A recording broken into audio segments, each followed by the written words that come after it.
Defining a framework activity. Framework मतलब ढांचा, activity मतलब गतिविधि। अब जब हम सॉफ्टवेयर प्रोसेस के बारे में बात करते हैं तो हमारी क्या क्या गतिविधियां होंगी। तो यहां पर क्या होता है, सॉफ्टवेयर टीम जब काम करती है तो उसके पास कुछ सवाल आते हैं, और खासतौर पे वो सवाल जिससे चीजें शुरू होती है कि भाई कौन कौन से एक्शन या क्रियाएं हैं वो सही होंगे इस ढांचागत गतिविधि के लिए। कहने का मतलब कि जो प्रॉब्लम हमको सॉल्व करनी, यूजर ने कहा भाई हमें ये वाला एप्लीकेशन चाहिए, उस पर्टिकुलर एप्लीकेशन के लिए कौन सा, जो कि प्रॉब्लम आपके सामने आई है, कौन से फ्रेमवर्क एक्टिविटी सही रहेगी। जो लोग आपके पास हैं उनमें क्या विशिष्टता है, उनमें क्या वो क्या जानते हैं। हो सकता है हार्डवेयर की कंपनी हो, सॉफ्टवेयर आप ना कर पाए, ठीक है जी, या सॉफ्टवेयर की कंपनी और हार्डवेयर उसमें आपको पूछा गया या सॉफ्टवेयर बनाना है हार्डवेयर के लिए, तब क्या आपके लोग कर सकते हैं। और वो लोग जो स्टेक होल्डर है, हितधारक, जो आपको पैसा दे रहे हैं, स्पॉन्सर कर रहे हैं इस प्रोजेक्ट को, उनका क्या रोल है इसमें। तो ये सब चीजें देख कर ही सॉफ्टवेयर के जो प्रबंधक है, मैनेजर, वो डिसाइड करते हैं कि भाई कैसे हम फ्रेमवर्क एक्टिविटी बनाएंगे। तो अगर इसको देखिए, क्योंकि मैंने कहा प्रोजेक्ट पे डिपेंड करता है, तो अगर प्रोजेक्ट छोटा है, जैसे मान लीजिए केवल एक आदमी ने आपसे कहा,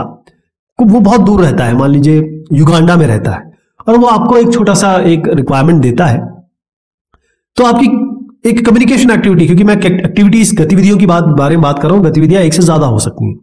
तो जो गतिविधि होगी, मान लीजिए कम्युनिकेशन एक्टिविटी, एक बंदे ने आपको, एक आपके ऑर्गेनाइजेशन है उसको काम दिया, वो कहीं दूर रहता है। अब उससे अगर आपकी, जो मैंने अलग अलग फ्रेमवर्क एक्टिविटी बताई, जैसे कम्युनिकेशन हो गया था,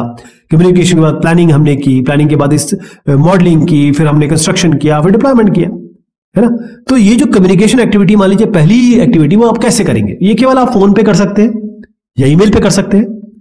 इसका मतलब ये है कि यहां पर जो इस एक्टिविटी के लिए जो एक्शन है, जो इस एक्टिविटी, इस गतिविधि के लिए जो आपको कार्य करना है, क्रिया करनी है, वो क्या है, फोन कॉन्वर्सेशन। और इस, यानी कि मैंने आपसे एक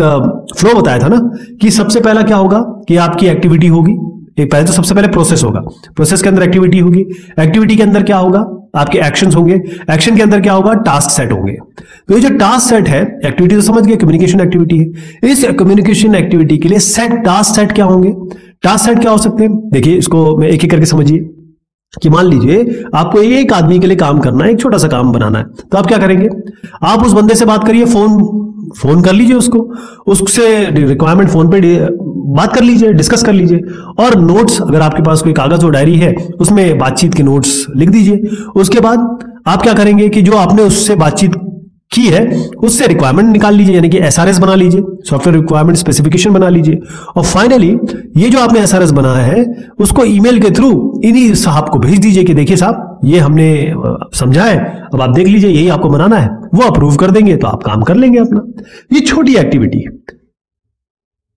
लेकिन यहीं पर अगर आपका कॉम्प्लेक्स प्रोजेक्ट है, प्रोजेक्ट बड़ा है, बहुत सारे स्टेक होल्डर्स आपको दिख रहे हैं यहाँ पे, रिक्वायरमेंट किसी की कुछ है, किसी की कुछ है, या फिर ये समझ लीजिए रिक्वायरमेंट आपको कॉन्फ्लिक्टिंग लग रही है, थोड़ी सी कंफ्यूजिंग लग रही है कि अरे यार इसको समझना जरूरी है।